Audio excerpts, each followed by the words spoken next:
To double down on what you were saying, Carl. So I was quickly while you were talking, just doing some back of the napkin math. If this is right, just to put into context how much energy production comes out of a full size power station like 3 Mile Island. I think last year of its production in 2018, it generated about 7,000 gigawatt hours of power. So it's about 10 times bigger than a SMR. And the average daily output of a solar panel is 1.8 kilowatt hours, according to the two sources I quickly Googled. Yeah. Which I think is like 11 million solar panels. Yeah. Wow. Okay.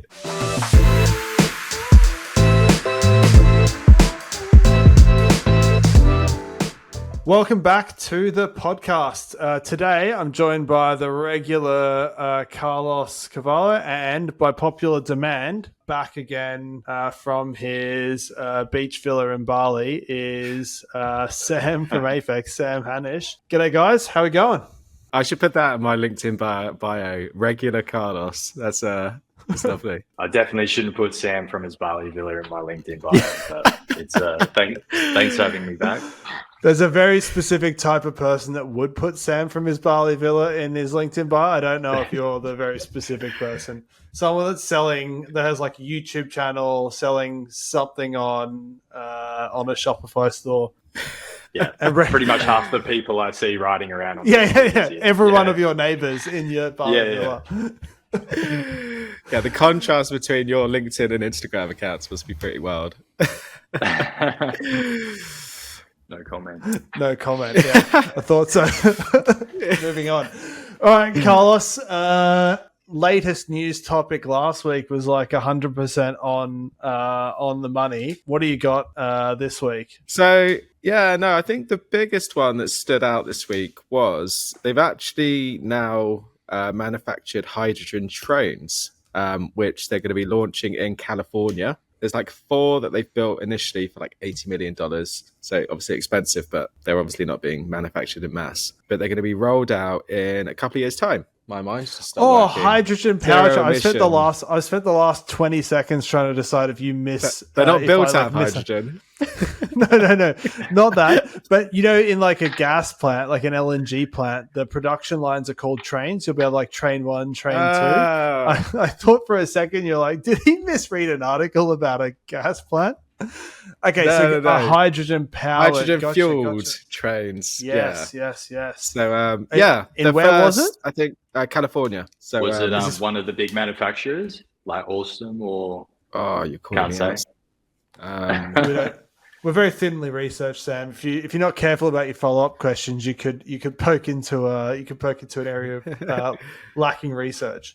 There's a company called Caltrans building them. Not heard of them. Okay. I think that's the local transit authority. I think that's like saying Transport for London. Okay, so the contract is between Caltrans and Stadler Rail, so it must be Stadler Rail. Okay, and so is that literally the California high speed rail, or some other part of California, some other rail line?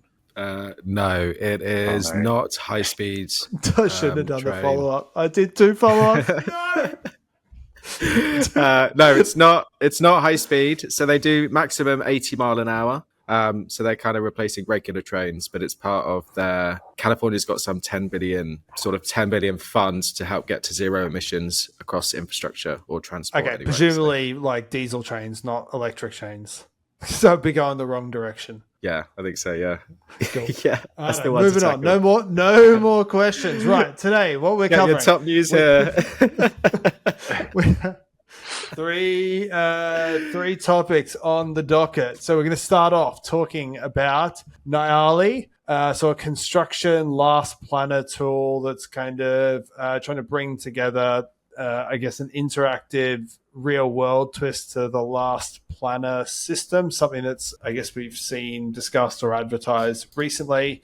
Then move on to the topic that, Carlos, you raised last week, this resurgence of nuclear power off the back of a whole bunch of news around Oracle and then Microsoft's recent news around 3 Mile Island in the US. Finally, we're going to do a little double click on some of the lesser known underground metro projects that are happening all around the world. It's something that we talk about a lot, something that we as a team interact with a lot, and there's a whole bunch of them that most people wouldn't be tracking. So, off the top, Nialli. It is a software company with some like hardware element tackling construction planning. So I guess we know something about that. Their main product is a visual planning system, attempting to make a sort of more interactive approach to last planner system using a post-it note-like visual interface. I guess the question is that I think a lot of people are wondering is, does it move the needle on projects? Is it kind of a look into the future, or maybe is it like a step back into the past? We've all had a bit of a look around. We've talked to some folks that have used it or tried it. And for those that don't know or want to pause and do a little Googling, if you imagine a company that's selling last planner style software with bundled with these kind of large touch screens, and they come in all sorts of different configurations. They've got the dual 75, the triple 75, the dual 81, the double Nariva wall, the triple Nariva wall, and these are just like increasingly large.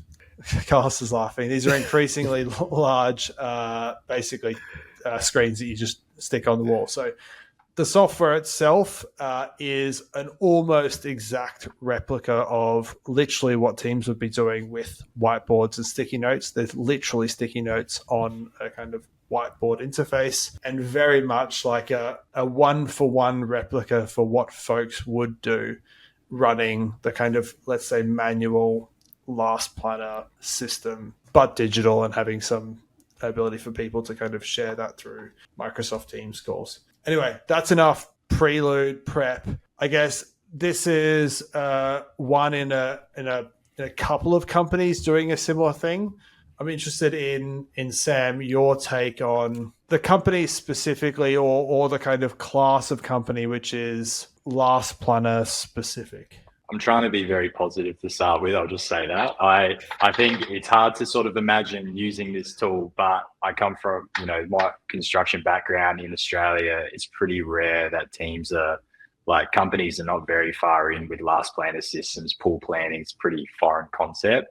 So starting there, I'm sitting there trying to imagine sitting in a meeting room with a bunch of engineers and supervisors planning work in this way. And I can't imagine the supervisor's bandwidth is going to last more than 5 minutes of engineers up there trying to like put in post-it notes of what they're planning to do.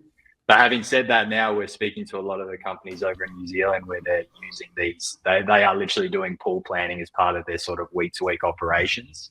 I can see that there's a place for it, but the limitations they've already identified to us is good for looking at a complex task with a team. But how do you manage a whole project with this sort of post-it note pullback system? I just can't see it. There's that interesting litmus test for any software, which is like stick a project manager, an engineer, and a supervisor in a room, and then just see what the reaction is. There's the like there was a work superintendent on a previous project where the second he had to watch someone struggle with P6 or some other tool, he would immediately be like, Sam, I want the fucking cake, not the recipe, mate. Just come and get me when you've got it done. Get to the point. Yeah, I can imagine you just sinking hours into this thing, like sitting there pulling these notes back. I guess as a side away from the topic, and talking generally about last planner, like it's interesting to see the variance of penetration of it into different markets. I would say Australia's very limited. You get New Zealand, which seems very strongly adopted, and then the UK, there's kind of like pockets in there. Europe seems like there's pockets in there. And then obviously like North America, it's like the stronghold or the origin. Yeah, what are I don't know, Carlos, have you got any thoughts about why or how that comes to be? I'm going to try and be as positive as I can. If we think it doesn't help if you both preface everything that you say about. So like if we think about a typical project, teams will run like collaborative planning with sticky notes on boards. And if you think about why they do that, it's a great forum to get people around a board to discuss surface ideas, surface issues, and sort of work through that as a team. So there's a clear advantage to doing that because it's super simple. Everyone can see what's going on and get involved. So they kind of literally put that into a system which is suddenly too small to see anything. If you look at like the images, you can't see much other than like shapes. So suddenly the detail's not there and it's just standing next to it.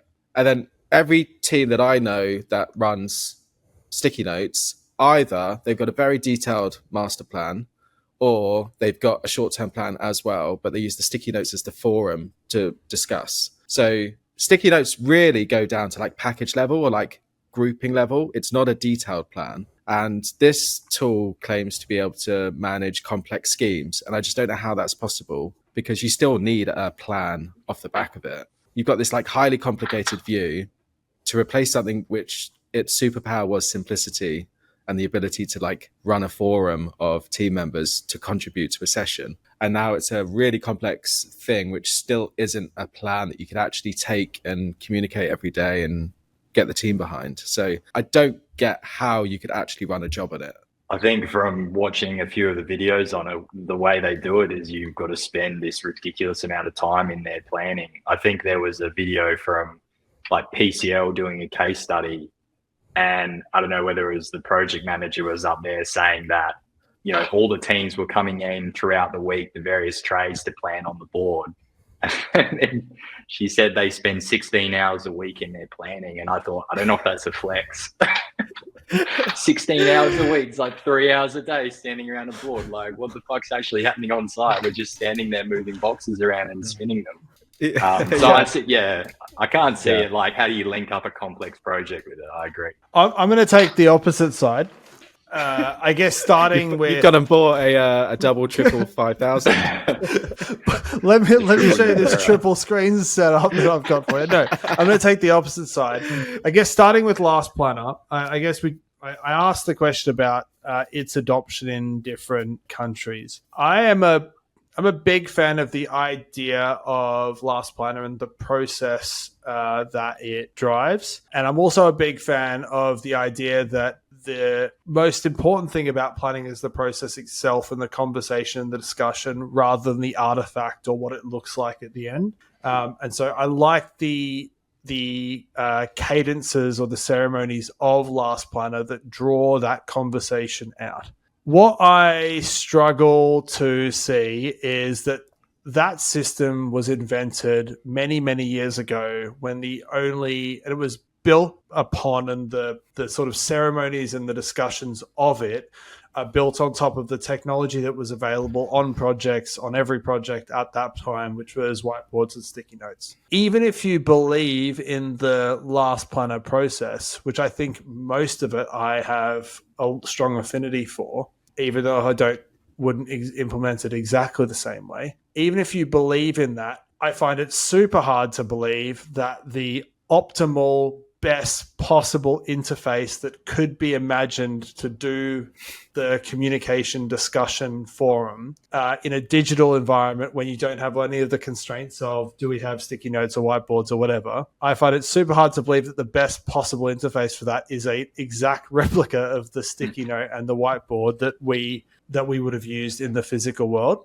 And that reliance by, I guess, a lot of people, a lot of companies do this in addition to these, and some of them are quite popular, like a touch plan or a V planner or whatever. There's a lot of like direct replica of the kind of sticky note discussion. It does end up limiting the capacity to handle lots of work because it's just very hard to understand and navigate and move around. And I think the real breakthrough is from rethinking the entire experience or the interface or the user experience of doing it, even if you're a big fan of Last Planner at all. And I think the big question is like, surely that can't be the best that we can do as like an industry, as software vendors and construction industry. I totally agree. Like the fact that the principles of Last Planner is something that we all know and get behind. They've gone so literal in that, as you say, sort of here's a digital thing of version of the thing you've been doing for 40 years. But it's just,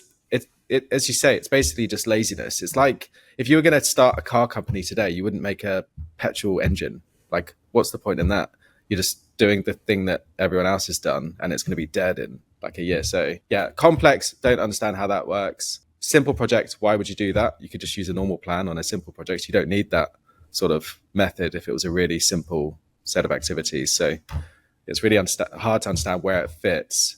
I know you said like New Zealand, like big into Last Planner. We've got lots of projects that we work with that like the Last Planner system, but understand it's kind of a set of components and it's a methodology and a routine with interactions and communication. It's not a board with sticky notes on it, which the old school consultants think that's still what it is. The New Zealand teams are definitely they realize it's just looking at an aspect. They'll look at one, let's look at an upcoming milestone and do a session because it's critical.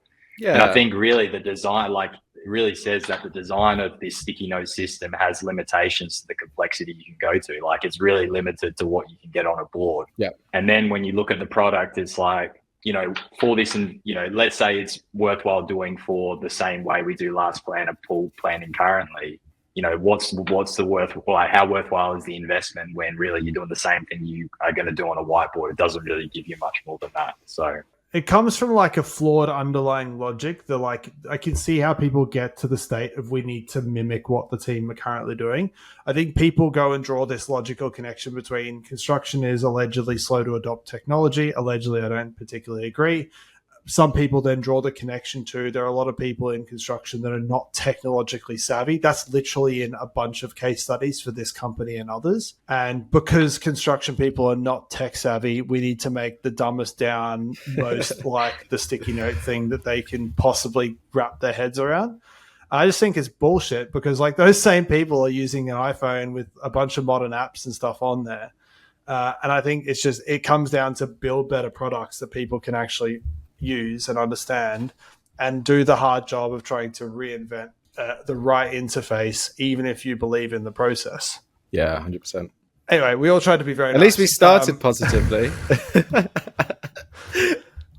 Righto, topic 2. Right, last week, Carlos, at the start of the episode, these episodes are going to drop after the news drop, so I'm going to look like the person that tried to claim victory after the fact. But last week, you kicked off, Carlos, by raising a really interesting news article about Oracle's plans to use SMRs, small nuclear reactors, to power a bunch of data centers for AI hyperscale data center product. Then I kind of made the statement, this is like the biggest victory lap from me ever. I made the statement that I wouldn't be surprised if more people did that, other hyperscalers, so the big data center providers. And then in the week just gone, there was a big news article that Microsoft have announced their plan to reopen the 3 Mile Island nuclear power plant to supply data centers for Azure. I think we're seeing definitely in the news this big resurgence of nuclear power happening across the world, but not across all of the world. And so we wanted to look at it from the lens from the construction side, what that means for folks in construction, what types of projects might be upcoming. So now that I've taken my victory lap, Carlos, can you just quickly agree that I predicted the future? Yes. Cool. And then Sam, you too. Cool. Good. Ollie, that's not a clip for LinkedIn, just to clarify that now. That's the whole episode, folks. We'll see you next week. Yes, there's been like this flurry of news recently. So I think Amazon Web Services acquired a data center next to a nuclear power station in the US. Oracle made this announcement to power a bunch of gigawatt scale data centers with small nuclear reactors. And then Microsoft are doing a similar type of push. And obviously, nuclear is a very, very, very attractive power source for data centers with the massive boom in data center and driven by this AI wave, investment wave at least. The power sources are consistent. You get stable 24/7 energy source, which is crucial for the data center to operate. It's a green, in inverted commas, power source. So it helps the data center providers meet and maintain their carbon neutral positions and obligations. That's a thing that a lot of them aspire to hold. And they can generate a ton of energy from a small amount of land. So I don't know, guys, what do you think about the what this means for construction folks listening? Are we all going to be building nuclear power stations? God, I hope not. I wouldn't trust half the teams that I've worked with to build these stations, but I think to a that's limit. The clip. Olu, that's the clip. That is the clip. Yeah. Everyone can start tagging beneath. That's pretty unfair. I wouldn't hire me to do it, that's for sure. But I think there's a that same superintendent that I was telling you about before that had the analogy about the cake. His saying would be, you said you wouldn't hire someone to do the job. You wouldn't hire yourself. He would say, I wouldn't feed them. I wouldn't effing feed them. Yeah, if they were starving. Well, I think we've all been there. Like, I can just imagine our job is to pull the footings for these like SMRs to get dropped in, and then they'll come in to land them, and the whole dome bolts will be in the wrong spot, and we'll have the grinder on the base plate of the SMR trying to make it all fit. No, so that's what I'm imagining. Yes. Get the podger. Yeah, look. Yeah, get the podger. There's I mean, for sure, like there's definitely got to be a place for it. I wonder how specialized you really have to get with it, because reading up, there's really was there 3 companies that are sort of leading the way as building these sort of turnkey nuclear facilities. I imagine with these SMRs, you suddenly open the doors to, pretty much every contractor out there to build like up to a point and then hand it over. I think you're right in terms of there's going to be pretty much every civil engineering contractor will be able to do like the shell, the infrastructure, everything around it. And then there'll be the specialist companies that do the stuff in the middle, to oversimplify that. The fact that there's now a lot of them, you'd expect them to be able to like have a repeatable design. Because I think one of the reasons why current nuclear power stations are so expensive is all of them are like totally unique. These small reactors, hopefully it's repeatable, and then they should become cheaper and all the other benefits from doing things at scale. And there's loads of them being built at the moment. Like a whole ton of them, like right now, are under construction. So any approved? Like, is this a real thing that they're getting built now to go get installed in places and used? Or is it like... Yeah, there's a whole bunch in the UK. They're everywhere. US, Canada, UK, Russia, China. Wow. They're all going for them. I think Russia were the first to actually launch or open them. Not specifically. What's interesting to see is like where they're happening, and there's a big dichotomy happening. So not specifically with SMRs, but just taking nuclear projects globally. China currently has 25 plus 12 plus 28, so 40, 56, 65 nuclear power stations either under construction, planned, or proposed, which is a lot. They currently have maybe half of that already operating, I think. South Korea has a bunch of them. They have 26 operational reactors now, and a bunch of them under construction. The US doesn't have any significant ones planned outside the ones that we've talked about, I don't think. But the flip side, and then in Europe, France has a whole bunch of operational reactors with 1 under construction and maybe another 6 in the pipeline. But the flip side is Germany, which has gone and shut down all of its nuclear power plants and has no plans to build any in the future. They've effectively phased out nuclear power. So there's the idea of being ahead. There's the idea of being ahead of the curve, and then there's the idea of going the opposite way, marching to the beat of your own drum.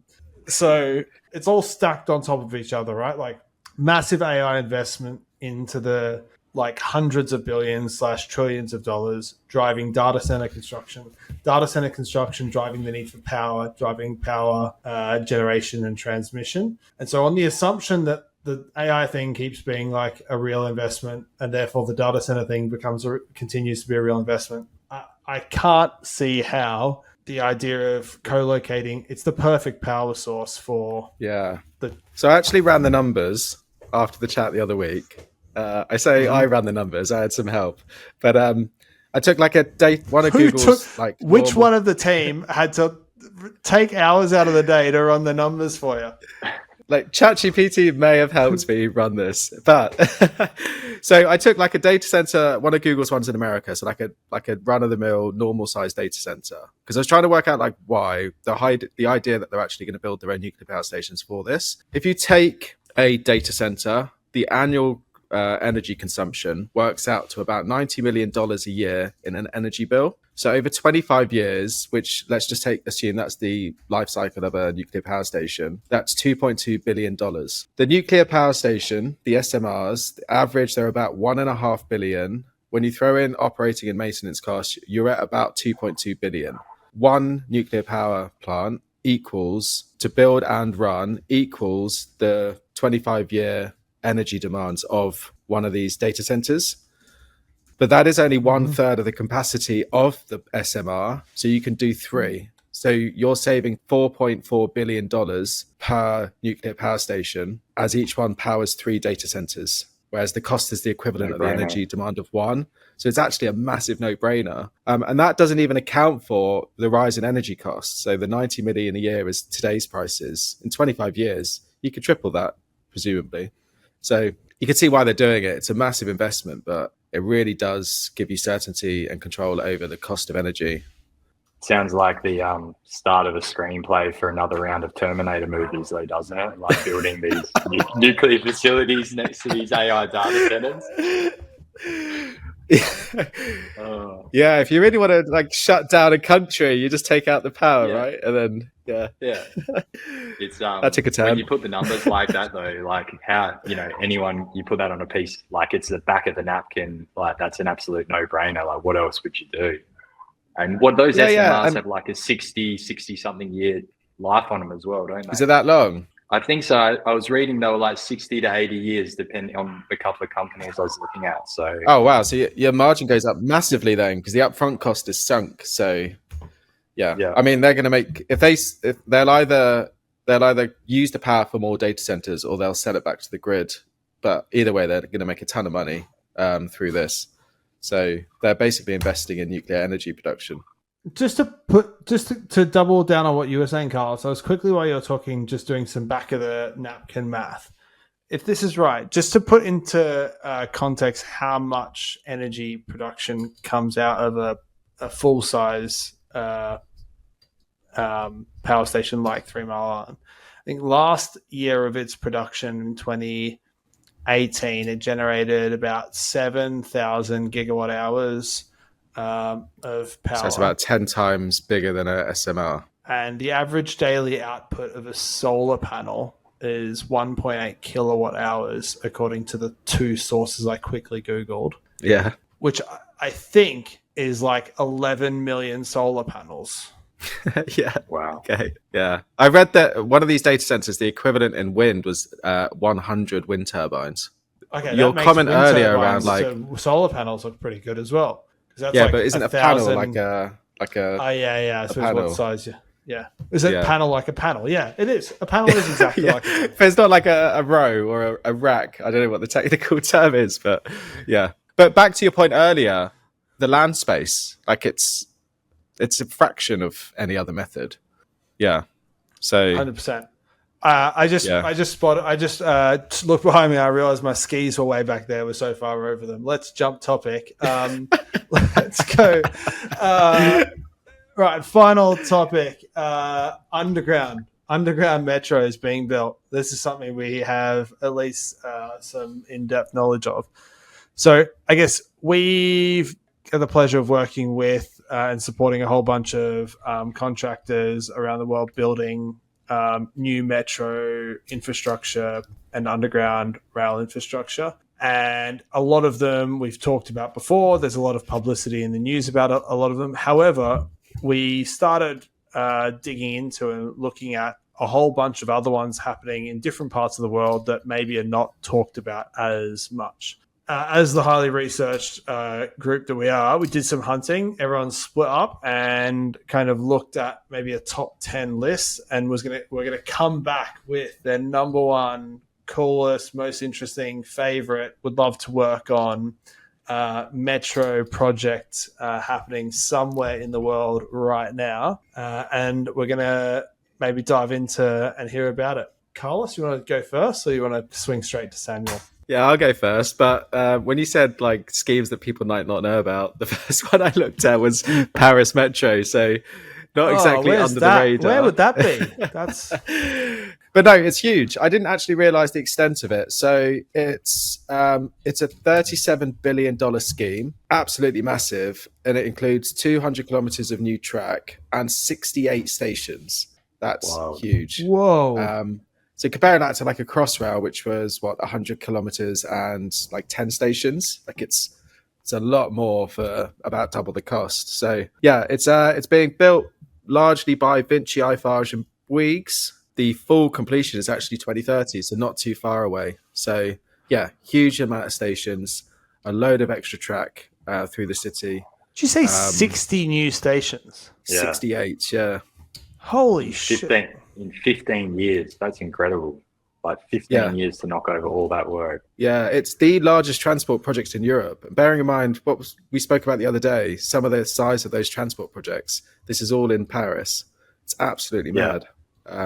So yeah, I really underappreciated the size of that scheme previously. It's pretty good, like classic French fashion to look over at you UK boys doing Crossrail and go, oh, that's cute. And then just do the biggest project in Europe and knock it out of the park. To be honest, I hadn't heard of this project really, and I was pretty shocked that I'd not really. Yeah. Like they're doing, so the outer ring that they're doing just reminded me of suburban rail loop. And I checked, so they what they built was 76 kilometers. SRL is going to be 90, but they've done this whole thing in 15 years with 60. What was it? How many? 68 stations. That is sounds like Sam preps the same metro line. Is that line 15? Is that line 15, Sam, the loop one?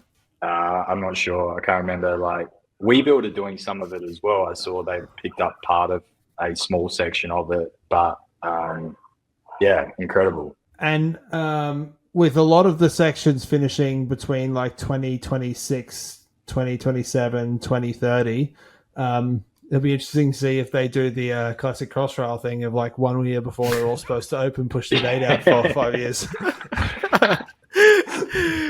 Yeah, we'll see. They'll be riding in the street. Oh, yeah. Oh, cut that on. Yeah, so that's Paris Metro. Yeah, that was a good share. I had heard of Paris, hadn't heard of the project. So, well done, mate. Yeah, it's impressive. Was cool. I'm supposed to be talking, but I'm now Googling the project. It looks super interesting. Cool. Sam, what one jumped out to you?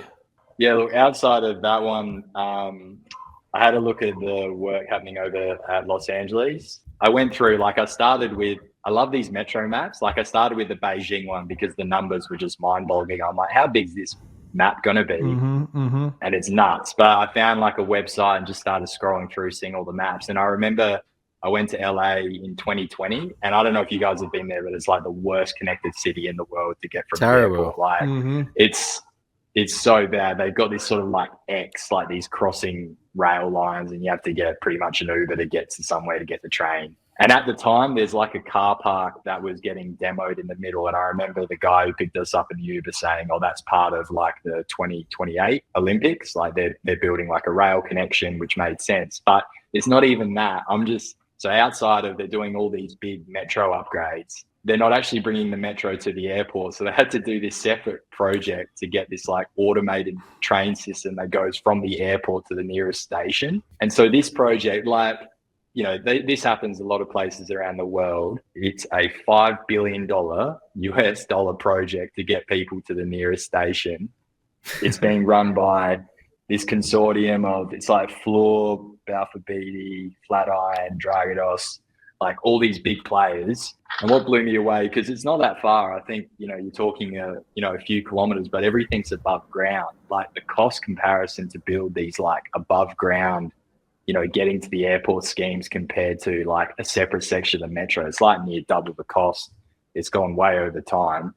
What, the above ground is more expensive? Yeah, like per like cost for like meter for meter. The above ground section looks to have been, I don't know whether it was cost plus or like the trickiness getting in there, but the traffic getting in and out of that airport is crazy. I could just imagine, how would you build that job? It would have been a nightmare. Yeah, I think there's a similar back and forth happening at the moment between the airport and the government in Melbourne with the rail line there about underground or overground. And I thought the underground option was more expensive in that case, but I could easily have my facts upside down.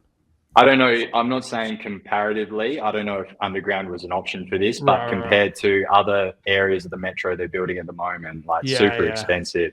But when it's done, like it's really, you can imagine how much better. I think the numbers were, they were in the sort of like hundreds of thousands of people a day taking this like automated trains that are going to run every 2 minutes between the nearest metro station and the airport.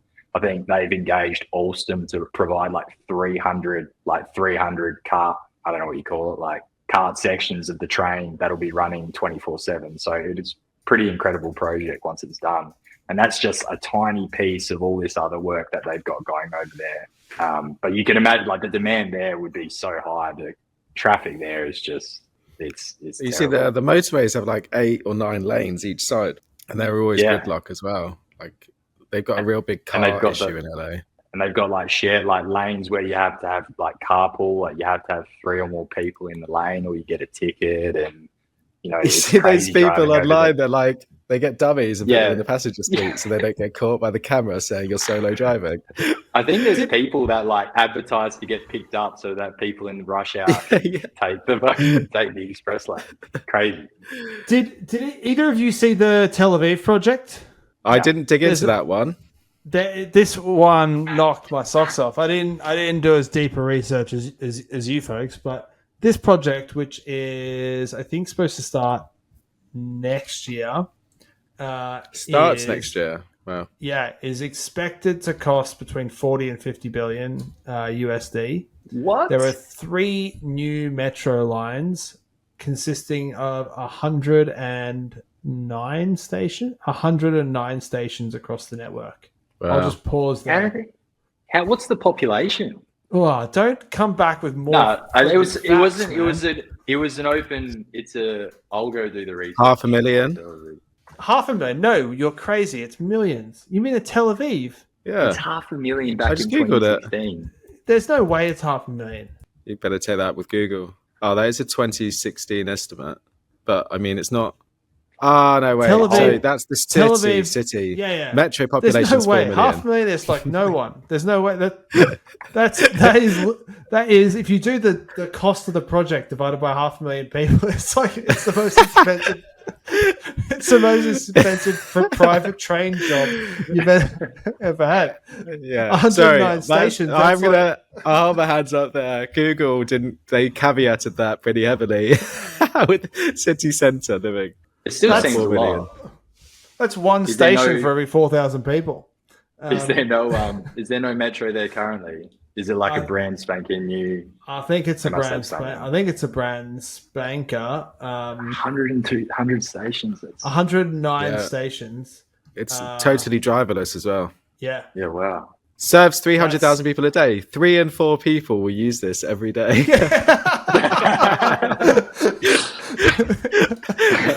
That's good going.